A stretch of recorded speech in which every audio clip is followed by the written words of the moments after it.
ನಮಸ್ಕಾರ, ಸಿಟಿವಿ ನ್ಯೂಸ್ಗೆ ಸ್ವಾಗತ. ನಾನು ನಿರಂಜನ್ ಬಿ ದಾಸ್. ಮೊದಲಿಗೆ ಮುಖ್ಯಾಂಶಗಳು. ದಾಸರಲ್ಲಿಯೇ ಶ್ರೇಷ್ಠರಾದ ಕನಕದಾಸರ ಆದರ್ಶಗಳು ಮಾರ್ಗದರ್ಶನವಾಗಲಿದೆ.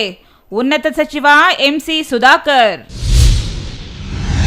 ಕೇಂದ್ರದ ಯೋಜನೆಗಳು ಎಲ್ಲರಿಗೂ ತಲುಪಿಸುವುದೇ ವಿಕಸಿತ ಭಾರತದ ಸಂಕಲ್ಪ. ಕೇಂದ್ರ ಸಚಿವ ರಾಜೀವ್ ಚಂದ್ರಶೇಖರ್. ಅಂತರ್ಜಾತಿ ಪ್ರೀತಿಗೆ ಹುಡುಗಿ ಪೋಷಕರ ವಿರೋಧ, ಹೊತ್ತಿ ಹುರಿದ ಗ್ರಾಮ. ನಿವೃತ್ತ ಶಿಕ್ಷಕಿಗೆ ಕಂಬನಿಯ ವಿದಾಯ ಹೇಳಿದ ವಿದ್ಯಾರ್ಥಿಗಳು, ಖಾಸಗಿ ಶಾಲೆಗೆ ಸಮಾನವಾಗಿ ಸರ್ಕಾರಿ ಶಾಲೆ. ವಾರ್ತೆಗಳ ವಿವರ.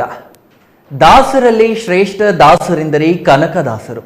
ಜಾತಿ, ಮತ, ಕುಲಗಳ ಭೇದ ಭಾವ ಮೀರಿಸುವಂತೆ ಸಮಾಜದ ಪಿಡುಗುಗಳ ವಿರುದ್ಧ ಜನಸಾಮಾನ್ಯರಿಗೆ ಅರ್ಥವಾಗುವ ಭಾಷೆಯಲ್ಲಿ ತಿಳಿಸಿ ಸಾಮಾಜಿಕ ಕ್ರಾಂತಿ ಮಾಡಿದರು ಎಂದು ಜಿಲ್ಲಾ ಉಸ್ತುವಾರಿ ಸಚಿವ ಡಾಕ್ಟರ್ ಎಂಸಿ ಸುಧಾಕರ್ ಹೇಳಿದರು.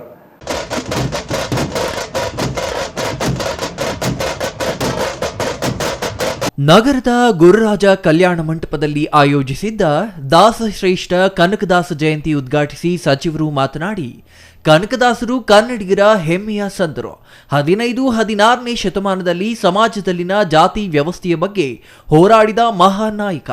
ಇವರು ಕೆಳಸ್ತರದಿಂದ ಬಂದವರಾಗಿದ್ದರಿಂದ ಕೆಳಜಾತಿಯವರ ನೋವಿನ ಅರಿವು, ಮೇಲ್ವರ್ಗದವರ ವೈಭವ ಜೀವನದ ಅನುಭವ ಚೆನ್ನಾಗಿ ಗೊತ್ತಿತ್ತು. ತಮ್ಮ ಕಾವ್ಯ ಕೀರ್ತನೆಗಳಲ್ಲಿ ಸಮಕಾಲೀನ ಜನಜೀವನದ ಚಿತ್ರಣವನ್ನ ಬಹುಮಾರ್ಮಿಕವಾಗಿ ಚಿತ್ರಿಸಿ ಸಮಾಜಕ್ಕೆ ಸ್ಫೂರ್ತಿಯಾಗಿದ್ದಾರೆ. ಎಂಥ ಮಹಾನ್ ವ್ಯಕ್ತಿ ನಾಡಿನಲ್ಲಿ ಜನಿಸಿದ್ದು ನಮ್ಮ ಭಾಗ್ಯವಾಗಿದೆ ಎಂದರು. ದಾಸ ಸಾಹಿತ್ಯದಲ್ಲಿ ದಿಗ್ಗಜರೆನಿಸಿಕೊಂಡಿರುವ ಕನಕದಾಸರಿಗೆ ದಾಸ ಸಾಹಿತ್ಯದಲ್ಲಿ ವಿಶಿಷ್ಟ ಸ್ಥಾನವಿದೆ. ಸಾಮಾಜಿಕ ಸಮಾನತೆ ಹಾಗೂ ಧರ್ಮ ಉದ್ಧಾರಕ್ಕಾಗಿ ಶ್ರಮಿಸಿದ ಕನಕದಾಸರು ವ್ಯಕ್ತಿಯ ವ್ಯಕ್ತಿತ್ವ ಮತ್ತು ಚಿಂತನೆಯಲ್ಲಿ ಬದಲಾವಣೆ ಆಗಬೇಕೆಂಬ ಹಂಬಲ ಇಟ್ಟುಕೊಂಡಿದ್ರು. ಸಾಮಾಜಿಕ ವ್ಯವಸ್ಥೆಯಲ್ಲಿ ಅವರ ಕೊಡುಗೆ ಶ್ರೇಷ್ಠವಾಗಿದೆ. ಇವರ ಸಾಧನೆಯನ್ನ ಎಂದಿಗೂ ಮರೆಯುವಂತಿಲ್ಲ. ಇದನ್ನು ಎಲ್ಲರೂ ವಿಶಾಲ ಮನೋಭಾವದಿಂದ ಪರಿಗಣಿಸಬೇಕಿದೆ. ಕನ್ನಡ ಭಾಷೆಯ ಕೀರ್ತನೆಕಾರರು ಮತ್ತು ಪುರಂದರ ದಾಸರೊಂದಿಗೆ ಕರ್ನಾಟಕ ಸಂಗೀತಕ್ಕೆ ಅಪಾರ ಕೊಡುಗೆ ನೀಡಿದವರು ಕನಕದಾಸರು ಎಂದರು. ದಾಸರಲ್ಲಿ ಶ್ರೇಷ್ಠ ದಾಸರು ಯಾರಪ್ಪ ಅಂದ್ರೆ ಕನಕದಾಸರು ಅಂತ ಹೇಳ್ತಕ್ಕಂಥದ್ದು ವಾಡಿಕೆ. ಇವತ್ತು ಅಂತ ಮಹಾನ್ ಚಿಂತಕರ ಮತ್ತು ದಾರ್ಶನಿಕರ, ಸಮಾಜ ಸಾಧಕರು, ತತ್ವಜ್ಞಾನಿ, ಸಂಗೀತಕಾರರು ಹಾಗೂ 15-16ನೇ ಶತಮಾನದಲ್ಲೇ ಜಾತಿಯ ವ್ಯವಸ್ಥೆಯ ವಿರುದ್ಧ ಧ್ವನಿ ಎತ್ತಿರ್ತಕ್ಕಂಥ ದೂರದೃಷ್ಟಿ ಉಳ್ಳತಕ್ಕಂಥ ಒಬ್ಬ ದಾಸರು ಅಂತಕ್ಕಂಥದ್ದು ನಮ್ಮವರೇ ಆಗಿರ್ತಕ್ಕಂಥದ್ದನ್ನ ಇವತ್ತು ನಾವು ನೆನೆಸ್ಕೊಳ್ತಕ್ಕಂಥದ್ದು ಎಷ್ಟು ಸೂಕ್ತ ಅಂತಕ್ಕಂಥದ್ದು ತಮಗೆಲ್ಲರಿಗೂ ಗೊತ್ತಿದೆ. ಈ ಒಂದು ಸಮಾಜದಲ್ಲಿ ಜಾತಿ ವ್ಯವಸ್ಥೆಯಿಂದ ಯಾವ ರೀತಿ ಪರಿಸ್ಥಿತಿಗಳನ್ನ ನಾವೆಲ್ಲ ಅನುಭವಿಸ್ಕೊಂಡು ಬರ್ತಾ ಇದ್ದೀವಿ ಅಂತಕ್ಕಂಥದ್ದನ್ನ ಇವತ್ತಿಗೂ ಆ ವ್ಯವಸ್ಥೆಯನ್ನ ನೋಡಿದಾಗ ಅಷ್ಟು ಹಿಂದೆ ಇಷ್ಟು ದೊಡ್ಡ ಮಟ್ಟದ ಒಂದು ಆಲೋಚನೆಯನ್ನ ಮಾಡಿರ್ತಕ್ಕಂಥದ್ದು ಅವರಲ್ಲಿದ್ದಂಥ ವಿಶೇಷವಾದಂಥ ಗುಣ. ಶಾಸಕ ಪ್ರದೀಪ್ ಈಶ್ವರ್ ಮಾತನಾಡಿ, ಕನಕದಾಸರ ಭವನ ನಿರ್ಮಾಣಕ್ಕಾಗಿ ಜಮೀನು ಮಂಜೂರು ಮಾಡಲು 2-3 ವರ್ಷದಲ್ಲಿ ಪ್ರಾಮಾಣಿಕ ಪ್ರಯತ್ನ ಮಾಡುತ್ತೇನೆ. ಈ ಸಮುದಾಯದ ಮಕ್ಕಳು ಎಲ್ಲಾ ಕ್ಷೇತ್ರಗಳಲ್ಲಿ ದೊಡ್ಡ ಮಟ್ಟದ ಸಾಧನೆ ಮಾಡಬೇಕು ಎಂದರು. ಸಾರ್ವಜನಿಕ ಶಿಕ್ಷಣ ಇಲಾಖೆ ಅವರವರ ಸಮುದಾಯದ ಬಗ್ಗೆ ಅವ್ರಿಗೊಂದು ಪ್ರೀತಿ ಇರುತ್ತೆ, ಮತ್ತೆ ಪ್ರತಿಯೊಂದು ಸಮುದಾಯದ ಬಗ್ಗೆ ಎಲ್ರಿಗೂ ಗೌರವ ಇರುತ್ತೆ. ಸೊ ಎಲ್ಲ ಅವ್ರ ಸಮುದಾಯದ ಬಗ್ಗೆ ಪ್ರೀತಿ ಇರಲಿ, ಎಲ್ಲ ಸಮುದಾಯದ ಬಗ್ಗೆ ಗೌರವ ಇರಲಿ ಅನ್ನೋದು ನನ್ನ ತತ್ವ. ವಿಶೇಷವಾಗಿ ಇದೇ ಸಮುದಾಯದಲ್ಲಿ ಸಿದ್ದರಾಮಯ್ಯ ಸಾಹೇಬರು, ಹಾಗೆ ಡಾಕ್ಟರ್ ಸಿ ಟಿ ಜಗದೀಶ್ ಅವರು ಮುಖ್ಯ ಭಾಷಣಕಾರರು, ದಯಮಾಡಿ ಅವರು ಕೂಡ ನಮ್ಮ ಇಲಾಖೆ ಹಾಗೂ ಸಂಘದ ಪರವಾಗಿ ಈಗ ಸನ್ಮಾನವನ್ನು ಸ್ವೀಕರಿಸಿದ್ದಾರೆ. ಡಾಕ್ಟರ್ ಸಿ ಕೆ ಜಗದೀಶ್ ಕನಕದಾಸರ ವಿಚಾರಧಾರೆಗಳ ಕುರಿತು ಉಪನ್ಯಾಸ ನೀಡಿದರು. ಸಮುದಾಯದಲ್ಲಿ ಎಸ್ಎಸ್ಎಲ್ಸಿ ಮತ್ತು ಪಿಯುಸಿ ಪರೀಕ್ಷೆಯಲ್ಲಿ ಅತಿ ಹೆಚ್ಚು ಅಂಕ ಗಳಿಸಿದ ವಿದ್ಯಾರ್ಥಿಗಳಿಗೆ ಪ್ರತಿಭಾ ಪುರಸ್ಕಾರ ನೀಡಿ ಸನ್ಮಾನಿಸಲಾಯಿತು. ಕಾರ್ಯಕ್ರಮಕ್ಕೂ ಮುನ್ನ ಕನಕದಾಸರ ಪಲ್ಲಕ್ಕಿಗಳು ಹಾಗೂ ಜಾನಪದ ಕಲಾ ತಂಡಗಳೊಂದಿಗೆ ಮರಳು ಸಿದ್ದೇಶ್ವರ ದೇವಾಲಯದಿಂದ ಗುರುರಾಜ ಕಲ್ಯಾಣ ಮಂಟಪದವರೆಗೆ ಮೆರವಣಿಗೆ ಅದ್ದೂರಿಯಾಗಿ ಜರುಗಿತು. ಇನ್ನು ಈ ಸಂದರ್ಭದಲ್ಲಿ ಜಿಲ್ಲಾಧಿಕಾರಿ ಪಿಎನ್ ರವೀಂದ್ರ, ಜಿಲ್ಲಾ ಪಂಚಾಯತ್ ಮುಖ್ಯ ಕಾರ್ಯನಿರ್ವಾಹಕ ಅಧಿಕಾರಿ ಪ್ರಕಾಶ್ ಜಿಟಿ ನಿಟ್ಟಾಲಿ, ಜಿಲ್ಲಾ ಪೊಲೀಸ್ ವರಿಷ್ಠಾಧಿಕಾರಿ ಡಿಎಲ್ ನಾಗೇಶ್, ಅಪರ ಜಿಲ್ಲಾಧಿಕಾರಿ ಡಾಕ್ಟರ್ ಎನ್ ತಿಪ್ಪೇಸ್ವಾಮಿ, ಉಪವಿಭಾಗಾಧಿಕಾರಿ ಡಿಎಚ್ ಅಶ್ವಿನ್, ತಹಸೀಲ್ದಾರ್ ಅನಿಲ್, ಶಿಕ್ಷಣ ಇಲಾಖೆ ಉಪನಿರ್ದೇಶಕ ಬೈಲಾಂಜಿನಪ್ಪ, ಕನ್ನಡ ಮತ್ತು ಸಂಸ್ಕೃತಿ ಇಲಾಖೆಯ ಸಹಾಯಕ ನಿರ್ದೇಶಕಿ ಎನ್ ಮನೀಷಾ, ಕುರುಬರ ಸಂಘದ ಜಿಲ್ಲಾಧ್ಯಕ್ಷ ಸಿಎಸ್ ರಾಮಚಂದ್ರಪ್ಪ, ತಾಲೂಕು ಅಧ್ಯಕ್ಷ ಎಂ ಆನಂದ್ ಇನ್ನೂ ಇತರರು ಹಾಜರಿದ್ದರು. Jangalahalli Ashwath, CTV news, Chikkaballapura. ದೇಶದ ಎಲ್ಲ ವರ್ಗದ ಬಡವರಿಗೆ ಕೇಂದ್ರ ಸರ್ಕಾರದ ಎಲ್ಲ ಯೋಜನೆಗಳ ಅನುಕೂಲಗಳನ್ನು ತಲುಪಿಸುವುದೇ ವಿಕಸಿತ ಭಾರತ ಸಂಕಲ್ಪ ಯಾತ್ರೆಯ ಉದ್ದೇಶ ಎಂದು ಕೇಂದ್ರ ಸಚಿವ ರಾಜೀವ್ ಚಂದ್ರಶೇಖರ್ ತಿಳಿಸಿದರು. ಚಿಕ್ಕಬಳ್ಳಾಪುರ ತಾಲೂಕಿನ ದೊಡ್ಡಮರಳಿ ಗ್ರಾಮದಲ್ಲಿ ಹಮ್ಮಿಕೊಂಡಿದ್ದ ವಿಕಸಿತ ಭಾರತ ಸಂಕಲ್ಪ ಯಾತ್ರೆ ಕಾರ್ಯಕ್ರಮದಲ್ಲಿ ಪ್ರಧಾನಮಂತ್ರಿಗಳು ವಿವಿಧ ಯೋಜನೆಗಳ ಫಲಾನುಭವಿಗಳೊಂದಿಗೆ ಸಂವಾದ ನಡೆಸಿದ್ದನ್ನು ನೇರ ಪ್ರಸಾರದ ಮೂಲಕ ವೀಕ್ಷಿಸಿ ನಂತರ ಸುದ್ದಿಗಾರರೊಂದಿಗೆ ಮಾತನಾಡಿದರು. ಸಬ್ಕಾ ಸಾಥ್, ಸಬ್ಕಾ ವಿಕಾಸ್, ಸಬ್ಕಾ ಪ್ರಯಾಸ್, ಸಬ್ಕಾ ವಿಶ್ವಾಸ್ ಎಂಬ ದೃಢ ಸಂಕಲ್ಪದೊಂದಿಗೆ ಕಳೆದ 10 ವರ್ಷಗಳಿಂದ ಕೇಂದ್ರ ಸರ್ಕಾರ ಹಲವು ಯೋಜನೆಗಳನ್ನು ಅನುಷ್ಠಾನಗೊಳಿಸಿ ಎಲ್ಲ ಸಮುದಾಯಗಳ ಏಳಿಗೆಗಾಗಿ ಶ್ರಮಿಸಿದೆ ಎಂದರು. ಆಯುಷ್ಮಾನ್ ಭಾರತ್, ಕಿಸಾನ್ ಸಮ್ಮಾನ್ ಯೋಜನೆ, ಕೋವಿಡ್ ಲಸಿಕೆ, ಉಚಿತ ವಿತರಣೆ, ಪ್ರಧಾನ ಮಂತ್ರಿ ಗರೀಬ್ ಕಲ್ಯಾಣ್ ಅನ್ನ ಯೋಜನೆ ಸೇರಿದಂತೆ 10 ಹಲವು ಮಹತ್ವದ ಯೋಜನೆಗಳನ್ನು ಕಳೆದ 10 ವರ್ಷಗಳ ಅವಧಿಯಲ್ಲಿ ಮೋದಿಯವರು ಮಾಡಿದ್ದಾರೆ. ಕೇಂದ್ರ ಸರ್ಕಾರ ಜಾರಿ ಮಾಡಿರುವ ಯೋಜನೆಗಳು ದೇಶದ ಎಲ್ಲರನ್ನೂ ವಿಶ್ವಾಸಕ್ಕೆ ತೆಗೆದುಕೊಂಡು ಎಲ್ಲರನ್ನೂ ಒಳಗೊಳ್ಳುವ ಯೋಜನೆಗಳಾಗಿವೆ ಎಂದರು. ಸ್ಟೇಟ್ ಡೆವಲಪ್ಮೆಂಟ್ ಮಾಡಲೇಬೇಕು. ಎಲ್ಲ ಸ್ಕೀಮ್ಸ್ ಎಲ್ಲ ಬೆನಿಫಿಷರೀಸ್ಗೆ ಈ ಸ್ಕೀಮ್ಸ್ ಶುಡ್ ರೀಚ್. ಅದು ಅವ್ರ ಪ್ರಕಾರ ಗರೀಬ್, ಕಿಸಾನ್, ರೈತರ ಮತ್ತು ಯುವ ಮತ್ತು ಮಹಿಳೆಯರಿಗೆ ಈ 4 ಕಾಸ್ಟ್ ನಮ್ಮದು ಐಡಿಯಾಲಜಿಯಲ್ಲಿ ಸಬ್ಕಾ ಸಾಥ್, ಸಬ್ಕಾ ವಿಶ್ವಾಸ್, ಸಬ್ಕಾ ವಿಕಾಸ್, ಸಬ್ಕಾ ಪ್ರಯಾಸ್ ಆ ಐಡಿಯಾಲಜಿಯಲ್ಲಿ ಯುವ, ಮಹಿಳೆಯರೇ, ಕಿಸಾನ್, ರೈತರಿಗೆ ಮತ್ತು ಗರೀಬ್ ಅವ್ರಿಗೆ ಎಲ್ಲ ಸ್ಕೀಮ್ ಒಂದು ಥರ ಆ ಸ್ಕೀಮ್ ಆಕ್ಸೆಸ್ ಮತ್ತು ರೀಚ್ ಮಾಡಲೇಬೇಕು. ಅದು ಅದ್ರ ಬಗ್ಗೆ ಒಂದು ಸಿಂಬಲ್ ಇದು ಈ ವಿಕಸಿತ್ ಭಾರತ್ ರಥ.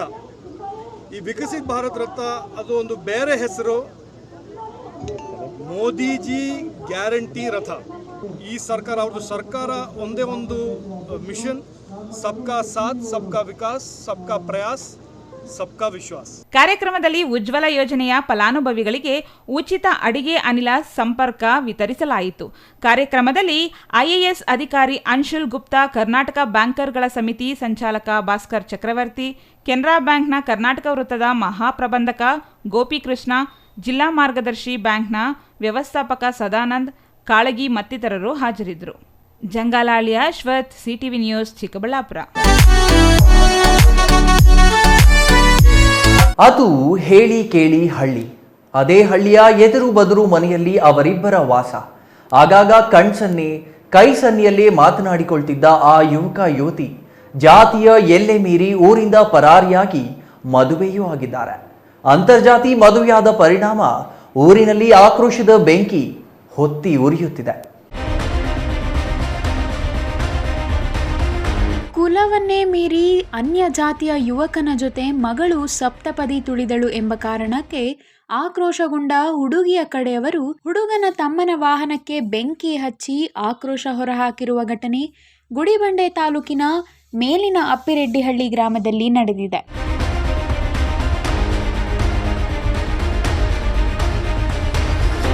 ಮೇಲಿನ ಅಪ್ಪಿರೆಡ್ಡಿಹಳ್ಳಿಯ ರಾಮಕೃಷ್ಣಪ್ಪ ಆನಂದಮ್ಮ ದಂಪತಿಗಳ ಪುತ್ರಿ ಮೌನಿಕಾ ಮತ್ತು ಆವುಲಪ್ಪ ನಾರಾಯಣಮ್ಮ ದಂಪತಿಯ ಪುತ್ರ ಸುರೇಶ್ ಕುಮಾರ್ ಜಾತಿ ಮೀರಿ ಮದುವೆಯಾದ ಪರಿಣಾಮ ಯುವತಿಯ ಕಡೆಯವರು ಸುರೇಶ್ ಕುಮಾರ್ ತಮ್ಮ ಮೋಹನ್ ಅವರ ಆಟೋಗೆ ಬೆಂಕಿ ಹಚ್ಚಿದ್ದಾರೆ ಎಂದು ಆರೋಪಿಸಲಾಗಿದೆ. ಪ್ರೀತಿಸಿದ ಜೋಡಿಯ ಮದುವೆಗೆ ಜಾತಿ ಅಡ್ಡ ಬರ್ತಿದೆ ಎಂಬ ಕಾರಣಕ್ಕೆ ಪ್ರೇಮಿಗಳಿಬ್ಬರು ಪರಾರಿಯಾಗಿ ಮದುವೆಯಾಗಿದ್ದಾರೆ. ಇದು ಹುಡುಗಿಯ ಪೋಷಕರ ಪಿತ್ತ ನೆತ್ತಿಗೇರಿಸಿದೆ. ಹುಡುಗಿಯ ಕಡೆಯವರು ಪ್ರಬಲರಾಗಿದ್ದು ದಾಳಿ ಮಾಡುವ ಭೀತಿಯಲ್ಲಿ ಬಡಪಾಯಿ ಹುಡುಗನ ಕಡೆಯವರಿದ್ದಾರೆ. ಪಿಯುಸಿ ಓದ್ಕೊಂಡು ಮನೆಯಲ್ಲಿದ್ದ ಮೌನಿಕಾ ಸೆಂಟ್ರಿಂಗ್ ಕೆಲಸ ಮಾಡಿಕೊಂಡು ಜೀವನ ಮಾಡ್ತಿದ್ದ ಸುರೇಶ್ ಕುಮಾರ್ ದಾಂಪತ್ಯಕ್ಕೆ ಪ್ರಾಣ ಬೆದರಿಕೆ ಇದ್ದು ಭದ್ರತೆಯ ಹಿನ್ನೆಲೆಯಲ್ಲಿ ನಾಪತ್ತೆಯಲ್ಲಿದ್ದಾರಂತೆ. ಒಟ್ನಲ್ಲಿ ಅನ್ಯ ಜಾತಿಯ ಪ್ರೇಮಿಗಳಿಗೆ ಚೆಲ್ಲಾಟವಾದರೆ ಪೋಷಕರಿಗೆ ಪ್ರಾಣ ಸಂಕಟವಾಗಿದೆ. ಸರ್, ನನ್ನ ಹೆಸರು ಮೋಹನ್ ಅಂತ.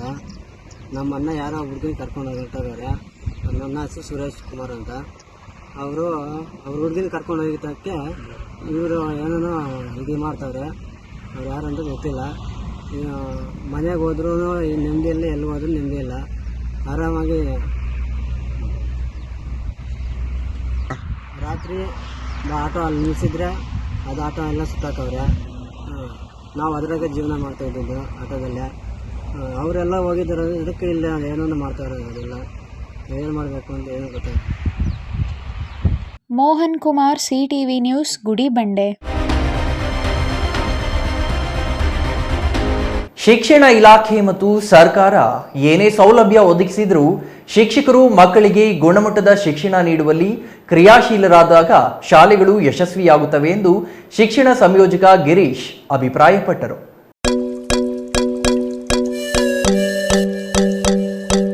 ಅರಸೀಕೆರೆ ಎಂಜಗೋಡನಹಳ್ಳಿ ಸರ್ಕಾರಿ ಕಿರಿಯ ಪ್ರಾಥಮಿಕ ಶಾಲೆಯಲ್ಲಿ ಶಿಕ್ಷಕಿಯಾಗಿ ಕರ್ತವ್ಯ ನಿರ್ವಹಿಸುತ್ತಿದ್ದ ರೇಣುಕಮ್ಮ ಅವರಿಗೆ ಹಮ್ಮಿಕೊಂಡಿದ್ದ ಬೀಳ್ಕೊಡುಗೆ ಸಮಾರಂಭದಲ್ಲಿ ಮಾತನಾಡಿದ ಅವರು, ಈ ಶಾಲೆಗೆ ಕಾನ್ವೆಂಟ್ ಶಾಲೆಗಳಿಂದ ಮಕ್ಕಳು ಬಂದು ದಾಖಲಾಗುತ್ತಿದ್ದಾರೆ.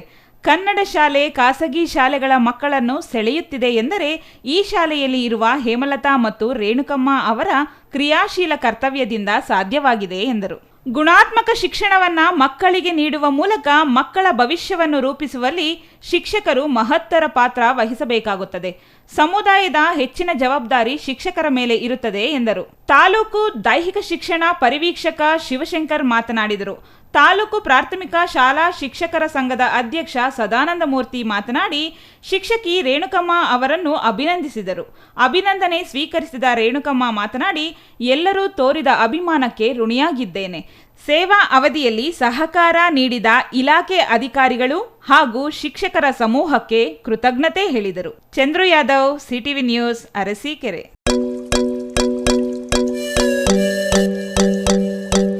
ಸಂಸದ ಎಸ್ ಮುನಿಸ್ವಾಮಿ ಬಾಲೂರು ರೈಲ್ವೆ ನಿಲ್ದಾಣದಲ್ಲಿ ಕಾಮಗಾರಿ ವೀಕ್ಷಣೆ ಮಾಡಿ ಶಾಸಕ KV ನಂಜೇಗೌಡ ವಿರುದ್ಧ ಟೀಕಿಸಿದ ಕಾರಣ ಶಾಸಕರು ಸಂಸದರಿಗೆ ತಿರುಗೇಟು ನೀಡಿದ್ದಾರೆ.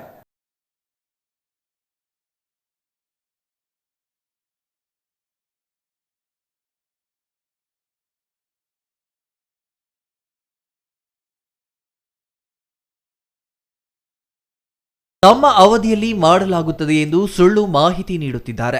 ಆದರೆ ಬಂಗಾರಪೇಟೆಯಲ್ಲಿ ಬ್ರಿಡ್ಜ್ ಆಗಿದ್ದು ಯಾವ MP ಇದ್ದಾಗ ಎಂಬುದು ಈಗಿನ ಸಂಸದರಿಗೆ ಗೊತ್ತಿಲ್ಲ ಎಂದರು. ಇನ್ನು 4 ತಿಂಗಳು ಮಾತ್ರ ಸಂಸದರ ಅವಧಿ ಉಳಿದಿದೆ, ಮತ್ತೆ ನೀವು ಗೆಲ್ಲಲ್ಲ ಎಂದು ಟೀಕಿಸಿದರು. ಅಲ್ಲದೆ ತಾಲೂಕಿನ ಲಕ್ಷಾಂತರ ಜನರಿಗೆ ನಾನೇ MLA, ಸೋತಿರೋರು MLA ಆಗಲ್ಲ, ನಿಮ್ಮದೇ ಕೇಂದ್ರ ಮತ್ತು ರಾಜ್ಯ ಸರ್ಕಾರದಲ್ಲಿ ಎಷ್ಟು ಅನುದಾನ ತಂದಿದ್ದೀರಾ ಲೆಕ್ಕ ಕೊಡಿ ಎಂದು ಸವಾಲು ಹಾಕಿದ್ರು. ಮಾಡಿಲ್ಲ, ನಂಜೇಗೌಡರು ಏನು ಮಾಡಿಲ್ಲ. ಅದೊಂದು ಕಡೆ ಹೇಳ್ತಾ ಇದ್ದೀನಿ, ನೀವು ನಂಜೇಗೌಡರು ಏನು ಮಾಡಿಲ್ಲ ಇಲ್ಲಿ ಅಂತ. ಆಮೇಲೆ ಅದೇನೋ ಎಷ್ಟೋ ಓಟ್ ಎಗಾನಿಸ್ಟ್ ಅದೇ. ಎಗಾನಿಸ್ಟ್ ಪ್ರಶ್ನೆ ಅಲ್ಲ. ನಾನು ಮಾಲೂರು ತಾಲೂಕಲ್ಲಿ ಎಷ್ಟು ಲಕ್ಷ ಜನಸಂಖ್ಯೆ ಇದ್ದಾರೋ ಅವರಿಗೆಲ್ಲ ನಾನೇ MLA. ನೀನು ಸೋತೋಗಿರೋ MLA ಆಗಲ್ಲ, ನೀನು MLA ಆಗಲ್ಲ, ನೀನು MP. ಇನ್ನು 4 ತಿಂಗಳಿರ್ತೀವಿ, 6 ತಿಂಗಳಿರ್ತೀವಿ. ನನ್ನ ತಾಲೂಕು ನಾನು MLA. ಆಯ್ತಪ್ಪ, ನಾನು BJP ಸರ್ಕಾರದಲ್ಲಿ ಕಾಂಗ್ರೆಸ್ MLA ಇದ್ದೆ, ನೀನು BJP MP ಇದ್ದೆ, ಕೇಂದ್ರ ಸರ್ಕಾರ ರಾಜ್ಯ ಸರ್ಕಾರ ನಿಮ್ಮದೆ. ನನ್ನ ಬಿಟ್ಟು ಇಷ್ಟು ಕೋಟಿಗಳ ದುಡ್ಡು ಈ ರಾಜ್ಯ ಸರ್ಕಾರದಿಂದ MLA ತರಕ್ಕೆ ಆಗಲಿಲ್ಲ, ನಾನು ತಂದಿದ್ದೀನಿ ಅಂತ ಲೆಕ್ಕ ಕೊಡು. ನನ್ನ ಸಂಯುಕ್ತ ಸರ್ಕಾರ ಇದ್ದಾಗ ನಾನು 18 ಕೋಟಿ ವಿಶೇಷ ಅನುದಾನ ಮಾಲೂರು ಟೌನ್ಗೆ ತಂದೆ, ಆ ಕೆಲಸವನ್ನೇ ಮಾಡಿಸಿದೆ. 20 ಕೋಟಿ ನಾನು ಯಡಿಯೂರಪ್ಪನವ್ರ ಹೋಗಿ ಕೈ ಕಾಲು ಹಿಡಿದು ನಾನು ಸಾಕ್ಷ್ಯ ಮಾಡಿಸ್ಕೊಂಬನ್ನೆಲ್ಲ. ಬೊಮ್ಮಾಯಿ ಅವ್ರ ಸರ್ಕಾರ ಬಂದ ಮೇಲೆ ವಾಪಸ್ ತಗೊಂಡ್ರಲ್ಲ 20 ಕೋಟಿ ಮಾಲೂರು ಟೌನ್ದು. ಅವಾಗ ಏನು ಮಾಡ್ತಾ ಇದ್ದೀನಿ ನೀನು MP? ನಿಮ್ಮ ಸರ್ಕಾರ ಕೆಟ್ಟ ಹೆಸರು ಬರ್ತದೆ, ನಮ್ಮ ಸರ್ಕಾರ ಕೆಟ್ಟ ಹೆಸರು ಬರ್ತದೆ. ನಾನು ಮಾಲೂರು ತಾಲೂಕಲ್ಲಿ ಹುಟ್ಟಿದ್ದೀನಿ, ಮಾಲೂರು ಟೌನಲ್ಲಿ 6,500 ಲೀಡ್ ಕೊಟ್ಟವ್ರೆ. ಈ 20 ಕೋಟಿ ವಾಪಸ್ ತಗೊಂಡ್ಬಿಡ್ರಿ ಅಂತೇಳಿ ನೀನು ಅದನ್ನ ವಾಪಸ್ ಹೋಗ್ತೀನಿ ನೋಡ್ಕೊಬೇಕಾಗಿದೆ. ಜವಾಬ್ದಾರಿ ಯಾರ್ದು? ರೂಲಿಂಗ್ ಪಾರ್ಟಿ, ನಿಮ್ಮ ಸರ್ಕಾರ, ನೀನು MP ಇದಲ್ವಾ? ಅದ್ಯಾಕೆ ವಾಪಸ್ ಹೋಗ್ಬಿಡ್ತದೋ? ಮತ್ತು ರೈಲ್ವೆ ಬ್ರಿಡ್ಜ್ ಹೇಳ್ತೀನಿ, ರೈಲ್ವೆ ಬ್ರಿಡ್ಜ್ 32 ಕೋಟಿ ನಾನು ತಂದುಬಿಟ್ಟಿದ್ದೀನಿ ಅಂತ. ನೀನು ತಂದಿರೋದಲ್ಲ, ಅದು ಕರ್ನಾಟಕ ರಾಜ್ಯದ ಟ್ಯಾಕ್ಸ್ ದುಡ್ಡು ಕೇಂದ್ರ ಸರ್ಕಾರದಿಂದ ನಮ್ಗೆ ಕೊಟ್ಟಿದ್ದಾರೆ. ಅದಿನ್ನೂ ಟೆಂಡರ್ ಆಗಬೇಕು. ಇನ್ನು ನಮ್ಮದು 6th ಲೈನ್ ಬಂದಿದೆ, ಪ್ಲೇ ಓವರ್ ಇದೆ, ಅದೇನಾಗ್ತದೋ ಈಗ ನೋಡಬೇಕದು. ಸುಮ್ಮನೆ ತಪ್ಪು ಮಾಹಿತಿಗಳು ಕೊಡೋದಕ್ಕಿಂತಲೂ ನಿಜವಾಗ್ಲೂ ಏನು ಮಾಡಿದೀಯ ನೀನು ತಗೊಂಬ ಜನರ ಮುಂದೆ. ನಾನು ಕ್ರಾಸ್ ಮಾಡೋಕ್ಕೆ ಪ್ರಶ್ನೆ ಮಾಡೋಕ್ಕೆ ಹೋಗಲ್ಲ. ಹೌದು ಅವರು ಮಾಡಿದಾರಪ್ಪ ಮಾಡಿದ್ದಾರೆ ಅಂತ ಹೇಳ್ತೀನಿ. MP Prakash, CTV news, Malur. ಗ್ರಾಮೀಣ ಜನರಿಗೆ ಸುಗಮ ಬ್ಯಾಂಕಿಂಗ್ ವ್ಯವಸ್ಥೆ ಮತ್ತು ಡಿಜಿಟಲೀಕರಣ ಸೌಲಭ್ಯ ನೀಡುವುದು ನಮ್ಮ ಗುರಿ ಎಂದು ಕರೂರು ವೈಶ್ಯ ಬ್ಯಾಂಕಿನ ಬೆಂಗಳೂರು ವಿಭಾಗದ ಉಪ ಪ್ರಧಾನ ವ್ಯವಸ್ಥಾಪಕ ಬಿವಿ ಕಿರಣ್ ಕುಮಾರ್ ಹೇಳಿದರು. ನೆಲಮಂಗಲ ತಾಲೂಕಿನ ಸೋಂಪುರ ಹೋಬಳಿ ಮಧುಗಿರಿ ರಸ್ತೆಯ ಆಸ್ಪತ್ರೆ ಬಳಿ ಸರ್ವಗುರು ಕಾಂಪ್ಲೆಕ್ಸ್ನಲ್ಲಿ ಕರೂರು ವೈಶ್ಯ ಬ್ಯಾಂಕಿನ 828ನೇ ಶಾಖೆ ಎಟಿಎಂ ಯಂತ್ರ ಲಾಕರ್ ವ್ಯವಸ್ಥೆಗೆ ಚಾಲನೆ ನೀಡಿ ಮಾತನಾಡಿದರು. 1916ರಲ್ಲಿ ಪ್ರಾರಂಭವಾದ ಕರೂರ್ ವೈಶ್ಯ ಬ್ಯಾಂಕಿಂಗ್ ಸಂಸ್ಥೆ 107 ವರ್ಷಗಳ ಸುದೀರ್ಘ ಪ್ರಯಾಣದಲ್ಲಿ ಗ್ರಾಹಕರ ಸ್ನೇಹಿಯಾಗಿದೆ. ರಾಜ್ಯದಲ್ಲಿ 53ನೇ ಶಾಖೆ ಇದಾಗಿದ್ದು, ಎಲ್ಲಾ ರೀತಿಯ ಖಾತೆಗಳು, ವಾಣಿಜ್ಯ ಸಾಲಗಳು, ಲಾಕರ್ ಸೌಲಭ್ಯ, WhatsApp banking, internet banking, FASTag, UPI ಸೇವೆಗಳು ಸೇರಿದಂತೆ ಎಲ್ಲಾ ಸೌಲಭ್ಯಗಳನ್ನು ನೀಡಿದೆ ಎಂದರು. ದಾಬಸ್ಪೇಟೆ ಕೈಗಾರಿಕಾ ಸಂಘದ ಅಧ್ಯಕ್ಷ ಕಂಠಪ್ಪ ಹಾಗೂ ಸಲಹೆಗಾರ ಡಾಕ್ಟರ್ ಪಿಜೆಕೆ ನಾಯರ್ ಮಾತನಾಡಿ, ಕೈಗಾರಿಕಾ ವಲಯದಿಂದ ಸಂಪೂರ್ಣ ಸಹಕಾರ ಬ್ಯಾಂಕ್ಗೆ ನೀಡುತ್ತೇವೆ. ದೇಶದಾದ್ಯಂತ 831 ಶಾಖೆ, 2245 ಎಟಿಎಂಗಳು, ಪ್ರತ್ಯೇಕ ನಗದು ಮರುಬಳಕೆ ಯಂತ್ರಗಳು, ದೇಶದಾದ್ಯಂತ ಒಂದೇ ಸೇವೆ ಕೈಗಾರಿಕಾ ವಲಯ ಸ್ನೇಹಿಯಾಗಿದೆ ಎಂದರು. So we give loans, everything digital process. So with initial information, within 15 minutes we'll process and we'll give the in-principle clearance of the loans, and then within 10-15 days we'll give the full-fledged sanction. So that's how our bank is having edge over other banks in minimum TAT. So we follow all dual authentication methods. So any employee who log into the system has to have set a password and biometric. And then customers and all, they should keep their OTPs. They should not share their OTPs. They should not share their PIN numbers with anybody. So then we have a full-fledged data center. So the data center is having a multi-fold authentication system. So with this, their bank will take all the required measures. There will not be any difficulty with respect to cyber crime related things. We wanted to concentrate on farmers and common people and industries too. Yes, sir. Thank you. Dabaspete inspector B Raju ಮಾತನಾಡಿ, cyber ಅಪರಾಧಗಳು ಹೆಚ್ಚಾಗುತ್ತಿವೆ. ದಾಬಸ್ಪೇಟೆ ಕೈಗಾರಿಕಾ ಪ್ರದೇಶದೊಂದಿಗೆ ಬೆಳೆಯುತ್ತಿರುವ ಪಟ್ಟಣ, ಹಣದ ವ್ಯವಹಾರದ ಬಗ್ಗೆ bank ಸಿಬ್ಬಂದಿ ಮತ್ತು ಗ್ರಾಹಕರು ಎಚ್ಚರಿಕೆ ವಹಿಸಬೇಕು ಎಂದರು. ಈ ಸಂದರ್ಭದಲ್ಲಿ ಬ್ಯಾಂಕಿನ ಚೀಫ್ ಮ್ಯಾನೇಜರ್ ಸಾಂಬಶಿವರಾವ್, ಕೈಗಾರಿಕಾ ಸಂಘದ ನಂಜಂಡರಾಜ್ ಅರಸ್, ಶಾಖಾ ವ್ಯವಸ್ಥಾಪಕ ಜಿ ಚಂದ್ರಶೇಖರ್, ಡಾಕ್ಟರ್ ಭವ್ಯ, ಸ್ಥಳೀಯರಾದ ಷಡಕ್ಷಡಿ, ಹಿರೇಮಠ, ಬ್ಯಾಂಕಿನ ಎಲ್ಲ ಸಿಬ್ಬಂದಿಗಳು ಹಾಜರಿದ್ದರು. Maruti, CTV news, Nelamangala. ಪುರಸಭೆ ಮುಖ್ಯಾಧಿಕಾರಿ ರುದ್ರಮ್ಮ ಶರಣಪ್ಪ ಬೆಳ್ಳಂಬೆಳಿಗ್ಗೆ ಪುರಸಭೆ ವ್ಯಾಪ್ತಿಯ 5 ಮತ್ತು 7ನೇ ವಾರ್ಡ್ಗಳಿಗೆ ಭೇಟಿ ನೀಡಿ ಪರಿಶೀಲನೆ ನಡೆಸಿದ್ದಾರೆ.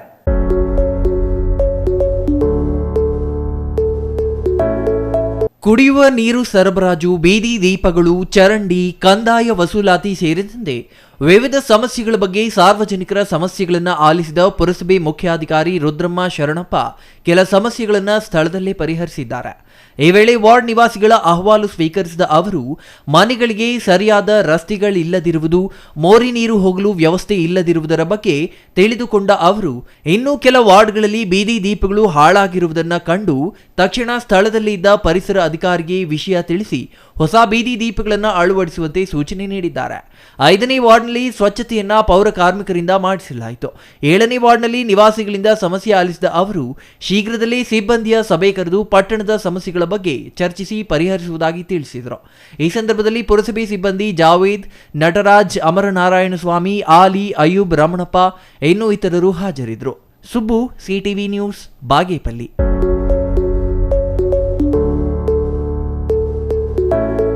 ದೊಡ್ಡಬಳ್ಳಾಪುರ ತಾಲೂಕಿನ ಹೊಸಹಳ್ಳಿ ಗ್ರಾಮ ಪಂಚಾಯಿತಿ ವ್ಯಾಪ್ತಿಯ ಕಾಡುಕುಂಟೆ ಗ್ರಾಮದಲ್ಲಿ ಆಕಸ್ಮಿಕ ಬೆಂಕಿ ಅನಾಹುತದಿಂದಾಗಿ ಸುಮಾರು 8 ಲಕ್ಷ ರು ಮೌಲ್ಯದ ರೇಷ್ಮೆಗೂಡು ಸುಟ್ಟು ಭಸ್ಮವಾಗಿದೆ.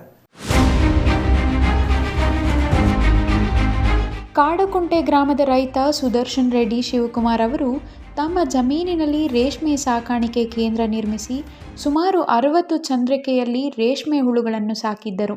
2-3 ದಿನಗಳಲ್ಲಿ ಗೂಡು ಬಿಡಿಸಿ ಮಾರುಕಟ್ಟೆಗೆ ಕೊಂಡೊಯ್ಯಬೇಕಿತ್ತು. ಆದರೆ ರಾತ್ರಿ ದುಷ್ಕರ್ಮಿಗಳು ಬೆಂಕಿ ಇಟ್ಟ ಪರಿಣಾಮ ಚಂದ್ರಕ್ಕೆ ಸಹಿತ ಸುಮಾರು 8 ಲಕ್ಷ ರು ಮೌಲ್ಯದ ರೇಷ್ಮೆ ಗೂಡು ನಾಶವಾಗಿದೆ.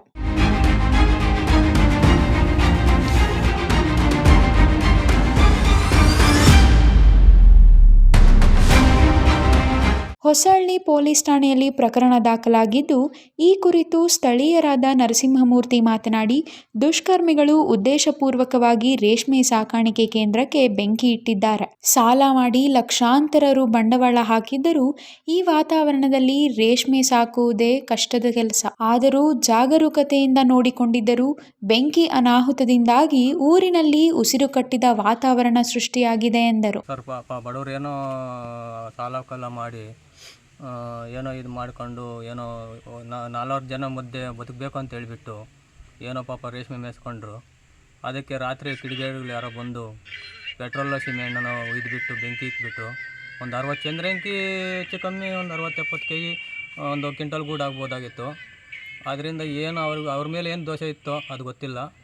ಅವ್ರನ್ನ ದಯವಿಟ್ಟು ಕಂಡುಹಿಡಿಬೇಕು ಅಂತ ಪೊಲೀಸವ್ರನ್ನ ಅವ್ರು ಹಿಡಿಬೇಕು.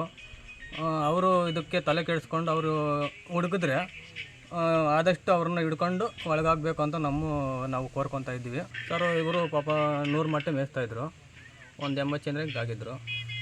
ಇವತ್ತೇನಿಲ್ಲ ಅಂದರೂ ಒಂದು 50,000 ಪ್ರಾಪರ್ಟಿ ಬರೋದು. ಅದರಿಂದ ಏನನ್ನ ಮಾಡಿ ಅವ್ರನ್ನ ಹಿಡಿಬೇಕು ಅಂತ ನಮ್ಮ ಕೋರಿಕೆ. ಶಿವಕುಮಾರ್ ಅಂತ ಕಾಡುಕುಂಟೆ. Mahesh, CTV news, Doddaballapura. ಶಿಡ್ಲಘಟ್ಟ ತಾಲೂಕಿನಲ್ಲಿ ಕುರುಬ ಸಮುದಾಯಕ್ಕೆ ಸಮುದಾಯ ಭವನ, ಶಿಕ್ಷಣ ಸಂಸ್ಥೆ, ವಸತಿ ನಿಲಯ ಆರಂಭಿಸಲು ನಗರಕ್ಕೆ ಸಮೀಪ ಸೂಕ್ತ ಜಾಗ ಗುರುತಿಸುವಂತೆ ತಹಸೀಲ್ದಾರರಿಗೆ ತಿಳಿಸಿದ್ದು, ಈ ಬಗ್ಗೆ ಪ್ರಾಮಾಣಿಕ ಪ್ರಯತ್ನ ಮಾಡುವುದಾಗಿ ಶಾಸಕ BN ರವಿಕುಮಾರ್ ತಿಳಿಸಿದರು.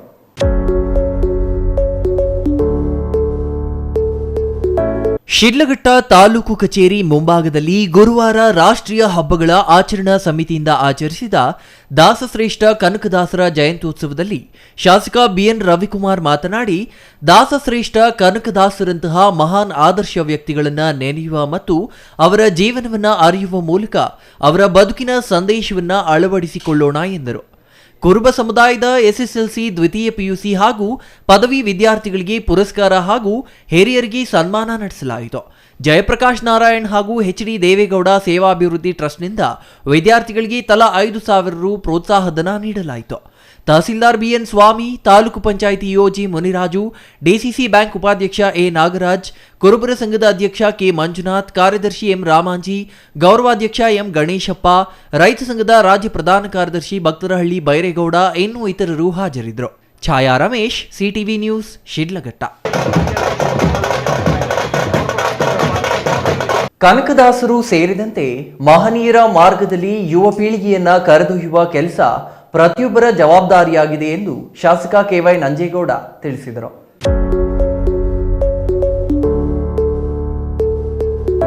ಮಾಲೂರು ತಾಲೂಕು ಕಚೇರಿಯಲ್ಲಿ ಹಮ್ಮಿಕೊಂಡಿದ್ದ ದಾಸಶ್ರೇಷ್ಠ ಕನಕದಾಸರ 536ನೇ ಜಯಂತಿಯಲ್ಲಿ ಶಾಸಕ KY ನಂಜೇಗೌಡ ಮಾತನಾಡಿ, ಕನಕದಾಸರು ಆಗಿನ ಕಾಲದಲ್ಲಿಯೇ ಜಾತಿ ನಿರ್ಮೂಲನೆ ಬಗ್ಗೆ ಧ್ವನಿ ಎತ್ತಿದವರು.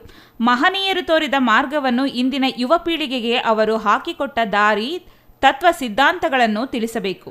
ಇಂದು ಕನಕದಾಸ ಜಯಂತಿಯನ್ನು ಸರಳವಾಗಿ ಆಚರಣೆ ಮಾಡಲಾಗಿದ್ದು, ಮುಂದಿನ ದಿನಗಳಲ್ಲಿ ದಿನಾಂಕವನ್ನು ನಿಗದಿಪಡಿಸಿ ಅದ್ದೂರಿಯಾಗಿ ಆಚರಣೆ ಮಾಡೋಣ ಎಂದರು. ಈ ಸಂದರ್ಭದಲ್ಲಿ ತಹಶೀಲ್ದಾರ್ K ರಮೇಶ್, ಉಪತಹಶೀಲ್ದಾರ್ ಹರಿಪ್ರಸಾದ್, ತಾಲೂಕು ಪಂಚಾಯಿತಿ EO ಕೃಷ್ಣಪ್ಪ, ರಾಜ್ಯ ಕುರುಬರ ಸಂಘ ಅಂಜನಿ ಸೋಮಣ್ಣ, ತಾಲೂಕು ಅಧ್ಯಕ್ಷ ಬಲ್ಲಹಳ್ಳಿ ನಾರಾಯಣಸ್ವಾಮಿ, ಎಟ್ಟಗೋಡಿ ವೀರಭದ್ರಪ್ಪ, TE ದೇವರಾಜ್, ದಿನ್ನಹಳ್ಳಿ ರಮೇಶ್, ವಿಜಯೇಂದ್ರ ಇನ್ನೂ ಇತರರು ಹಾಜರಿದ್ದರು. MP Prakash, CTV news, Malur.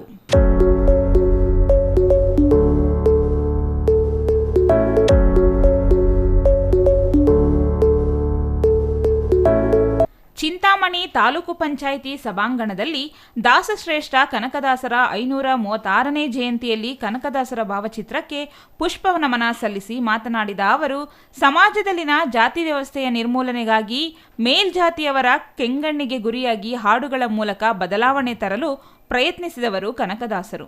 ಇಂದಿನ ಯುವ ಪೀಳಿಗೆ ಕನಕದಾಸರ ತತ್ವ ಸಿದ್ಧಾಂತ, ಆದರ್ಶ ಗುಣಗಳನ್ನು ತಮ್ಮ ಜೀವನದಲ್ಲಿ ಅಳವಡಿಸಿಕೊಂಡು ಸಮಾಜದಲ್ಲಿ ಉತ್ತಮ ಪ್ರಜೆಗಳಾಗಿ ಬಾಳಬೇಕೆಂದರು. ಇದೇ ಸಂದರ್ಭದಲ್ಲಿ ಕುರುಬ ಸಮಾಜದಲ್ಲಿ ಎಸ್ಎಸ್ಎಲ್ಸಿ ಹಾಗೂ ದ್ವಿತೀಯ ಪಿಯುಸಿಯಲ್ಲಿ ಹೆಚ್ಚಿನ ಅಂಕ ಪಡೆದ ವಿದ್ಯಾರ್ಥಿಗಳಿಗೆ ಪ್ರತಿಭಾ ಪುರಸ್ಕಾರ ನೀಡಲಾಯಿತು. ಕಾರ್ಯಕ್ರಮಕ್ಕೂ ಮೊದಲು ಕನಕದಾಸರ ಜಯಂತಿ ಅಂಗವಾಗಿ ಹಮ್ಮಿಕೊಂಡಿದ್ದ ಸ್ತಬ್ಧ ಚಿತ್ರ ಮೆರವಣಿಗೆ ಪ್ರವಾಸಿ ಮಂದಿರದ ಬಳಿ ತಹಶೀಲ್ದಾರ್ ಸುದರ್ಶನ್ ಯಾದವ್, ಇಒ ಅನಜಿತ್, ಪೌರಾಯುಕ್ತ ಚಲಪತಿ ಮತ್ತಿತರರು ಚಾಲನೆ ನೀಡಿದರು. ತಹಶೀಲ್ದಾರ್ ಸುದರ್ಶನ್ ಯಾದವ್, ಇಒ ಆನಂದ್, ಪೌರಾಯುಕ್ತ Chalapathi, BEO Umadevi, DCC bank ನಿರ್ದೇಶಕ ನಾಗಿರೆಡ್ಡಿ, ಟಿಎಪಿ ಸಿಎಂಎಸ್ ಅಧ್ಯಕ್ಷ ನಾಗೇಶ್, ಉಪಾಧ್ಯಕ್ಷ ನಂಜುಂಡಗೌಡ, ಕುರುಬ ಸಂಘದ ರಾಜ್ಯ ಉಪಾಧ್ಯಕ್ಷ ವೆಂಕಟರಮಣಪ್ಪ ಹಾಜರಿದ್ದರು. Pavan, CTV news, Chintamani.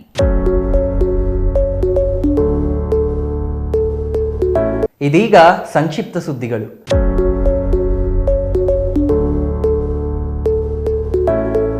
Arsikere PP ವೃತ್ತದಲ್ಲಿರುವ ವಿಘ್ನೇಶ್ವರ ಆಟೋ ನಿಲ್ದಾಣದಲ್ಲಿ ಕನ್ನಡ ರಾಜ್ಯೋತ್ಸವದ ಪ್ರಯುಕ್ತ ತಾಯಿ ಶ್ರೀ ಭುವನೇಶ್ವರಿ ಭಾವಚಿತ್ರಕ್ಕೆ ಪುಷ್ಪಾರ್ಚನೆ ಮಾಡಿ ಆರತಿ ಬೆಳಗಿಸಿ ವಿಶೇಷ ಪೂಜೆ ಸಲ್ಲಿಸಲಾಯಿತು.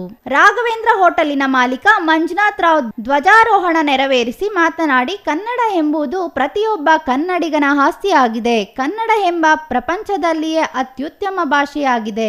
ಅಲ್ಲದೆ ಕನ್ನಡ ನಾಡು ನುಡಿ ರಕ್ಷಣೆ ಪ್ರತಿಯೊಬ್ಬ ಕನ್ನಡಿಗ ಕರ್ತವ್ಯವಾಗಿದ್ದು, ಕನ್ನಡ ನಾಡು ಹಲವಾರು ಸಂತಸ, ದಾಸರು, ಶರಣರು, ಸಾಹಿತಿಗಳಿಗೆ ಜನ್ಮವಿತ್ತ ನಾಡಾಗಿದೆ ಎಂದರು. ಕರ್ನಾಟಕ ರಕ್ಷಣಾ ವೇದಿಕೆ ತಾಲೂಕು ಅಧ್ಯಕ್ಷ ಹೇಮಂತ್ ಕುಮಾರ್ ಮಾತನಾಡಿ, ವಿಘ್ನೇಶ್ವರ ಆಟೋ ಚಾಲಕರು ಮತ್ತು ಮಾಲೀಕರು ಸಂಘ ಹಲವಾರು ವರ್ಷಗಳಿಂದ ರಾಜ್ಯೋತ್ಸವವನ್ನು ಅದ್ದೂರಿಯಾಗಿ ಆಚರಿಸಲಾಗಿದೆ.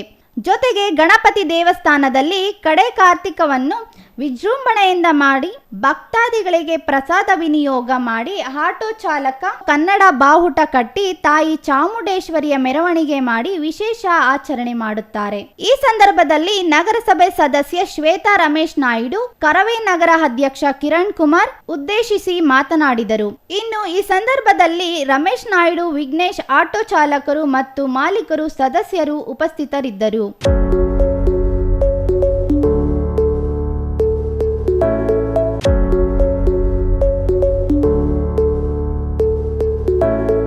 ವಿಜಯಪುರ ಪುರಸಭಾ ಕಚೇರಿಯಲ್ಲಿ ಏರ್ಪಡಿಸಿದ್ದ ಕನಕದಾಸರ ಜಯಂತಿಯಲ್ಲಿ ಪುರಸಭೆ ಅಧ್ಯಕ್ಷೆ ವಿಮಲಾ ಬಸವರಾಜು, ದಾಸಶ್ರೇಷ್ಠ ಕನಕದಾಸರು ಪ್ರಸಿದ್ಧ ಹರಿದಾಸ ಸಂತ, ತತ್ವಜ್ಞಾನಿ ಮತ್ತು ಸಂಗೀತಗಾರರಾಗಿದ್ದರು ಎಂದರು. ಪುರಸಭಾ ಸದಸ್ಯ ಹನಿಫುಲ್ಲಾ ಮಾತನಾಡಿ, ಕರ್ನಾಟಕದಲ್ಲಿ ಭಕ್ತಿ ಚಳುವಳಿಯ ಬೆಳವಣಿಗೆಯಲ್ಲಿ ಪ್ರಮುಖ ಪಾತ್ರ ವಹಿಸಿದರು. ಕನ್ನಡದಲ್ಲಿ ಅವರ ಭಕ್ತಿ ಸಂಯೋಜನೆಗಳು ಸಮಾಜವನ್ನು ಪ್ರೇರೇಪಿಸಲು ಮತ್ತು ಉನ್ನತಿಗೇರಿಸುವುದನ್ನು ಮುಂದುವರಿಸುತ್ತೇವೆ. ಆದರೆ ಅವರ ಜೀವನವನ್ನು ಬದ್ಧತೆ, ಸಾಮಾಜಿಕ ಸುಧಾರಣೆ ಮತ್ತು ಸಾಹಿತ್ಯಕ ತೇಜಸ್ಸಿನ ಮೂರ್ತ ರೂಪವಾಗಿ ನೋಡಲಾಗುತ್ತದೆ ಎಂದರು.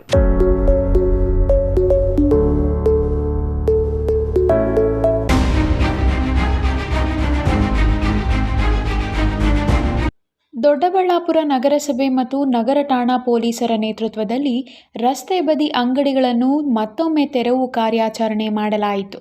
ಈ ವೇಳೆ ಮಾತನಾಡಿದ ನಗರಸಭೆ ಪರಿಸರ ವಿಭಾಗದ ಎಡಬ್ಲ್ಯೂ ಈರಣ್ಣ, ಹೈಕೋರ್ಟ್ ಆದೇಶದಂತೆ ರಸ್ತೆ ಬದಿ ಅನಧಿಕೃತ ಅಂಗಡಿಗಳನ್ನು ಕಡ್ಡಾಯವಾಗಿ ತೆರವು ಮಾಡಲಾಗುತ್ತಿದೆ. 2 ತಿಂಗಳ ಹಿಂದೆಯೂ ತೆರವು ಕಾರ್ಯಾಚರಣೆ ಮಾಡಿದ್ದು, ಬೀದಿ ಬದಿ ವ್ಯಾಪಾರಿಗಳಿಗೆ ಈ ವೇಳೆ ಪರ್ಯಾಯ ವ್ಯವಸ್ಥೆಯ ಬಗ್ಗೆಯೂ ಮನವರಿಕೆ ಮಾಡಲಾಗಿತ್ತು. ಇದೀಗ ಪರ್ಯಾಯ ಸ್ಥಳವನ್ನು ವಿನಾಯಕನಗರ ಬಸವಣ್ಣ ದೇಗುಲ ಬಳಿ ಸ್ಥಳ ಗುರುತಿಸಿ ನೀಡಿರುವುದಾಗಿ ಹೇಳಿದರು. ಬೀದಿ ಬದಿ ವ್ಯಾಪಾರಿಗಳನ್ನು ಮಾಡಿರುವುದರಿಂದ ಅವರು ಅತಂತ್ರರಾಗಿದ್ದರು.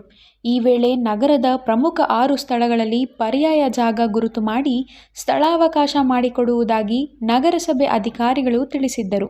ಇದೀಗ ಕೋರ್ಟ್ ರಸ್ತೆಯಲ್ಲಿರುವ ವಿನಾಯಕನಗರದ ಪಾರ್ಕ್ ಪಕ್ಕದ ಸ್ಥಳದಲ್ಲಿ ಪ್ರತಿಯೊಬ್ಬ ಅಧಿಕೃತ ಬೀದಿ ಬದಿ ವ್ಯಾಪಾರಿಗೆ 10x10 ಜಾಗದ ಸ್ಥಳಾವಕಾಶ ನೀಡಲಾಗಿದೆ.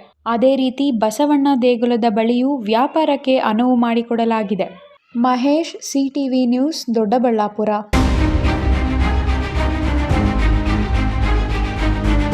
ಕೊನೆಯದಾಗಿ ಮತ್ತೊಮ್ಮೆ ಮುಖ್ಯಾಂಶಗಳು.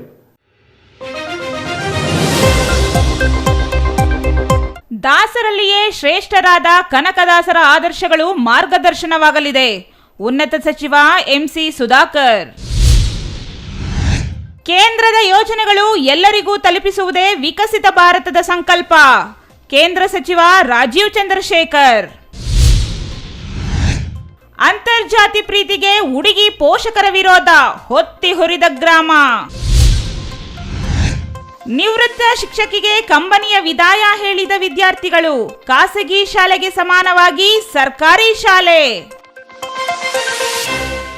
ಇದಿಷ್ಟು ಈ ಹೊತ್ತಿನ ಸುದ್ದಿ. ನೋಡ್ತಾ ಇರಿ CTV ನ್ಯೂಸ್, ಇದು ನಿಮ್ಮ ಜೊತೆಗಾರ.